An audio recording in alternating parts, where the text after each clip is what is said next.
Bonjour et bienvenue Laura. Alors, mariage princier oblige. Je pense que vous avez déniché quelques informations sur British et puis bien sûr sur fond de marche nuptiale. Bah oui, et puis sur Internet, ça croule, vous ne pouvez pas vous imaginer. Sur les réseaux sociaux, on ne parle évidemment que de ça, et notamment de l'absence du père de Meghan.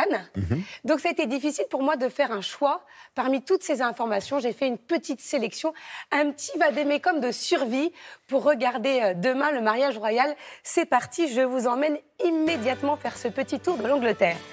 On commence, Laurent, avec une innovation technologique qui est importante puisqu'elle a été mise en place par la chaîne Sky News et ils ont utilisé l'intelligence artificielle pour faire de la reconnaissance faciale au moment où les invités vont arriver. Si vous disposez de l'application de la chaîne, vous saurez en temps réel le nom des invités, mais en plus le lien qu'ils ont avec le prince Harry et Meghan. Donc c'est plutôt innovant et ça sera peut-être reproduit pour d'autres événements et d'autres cérémonies. On continue avec une autre nouvelle. Les pubs anglais vont pouvoir fermer 2 heures plus tard et ça c'est une bonne nouvelle. Ça a été adopté, la décision a été prise après une consultation publique qui a duré 4 semaines et vous imaginez pas, ça va faire 10 millions de chiffre d'affaires en plus, 10 millions de livres en plus pour les pubs. Donc ils pourront fermer à 1h du matin la veille du mariage et le jour J. Donc 2 jours, donc ce soir, exactement. On poursuit, vous devez le savoir, Laurent. C'est Justin Welby, l'archevêque de Canterbury, qui a la lourde tâche d'unir les tourtereaux. Et il a été interviewé par la BBC. On lui a dit alors, vous êtes dans quel état ?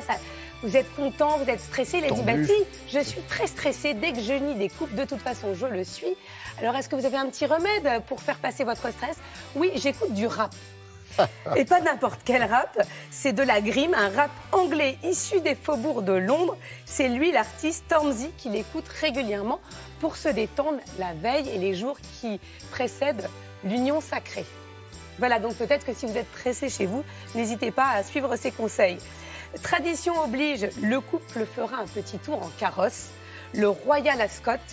Et bien sûr, il y aura des milliers de personnes qui vont suivre le défilé du carrosse, mais nous, on s'est intéressé aux 4 chevaux qui vont tirer ce carrosse. Ce sont des Windsor Grey, ils sont habitués bien sûr aux commémorations et autres célébrations royales. Et leur prénom, parce que c'est important, c'est Milford Haven, Storm, Plymouth et Tyrone. Comme ça, vous les connaissez personnellement. La tempête. Sur Instagram, évidemment, vous allez pouvoir suivre la cérémonie.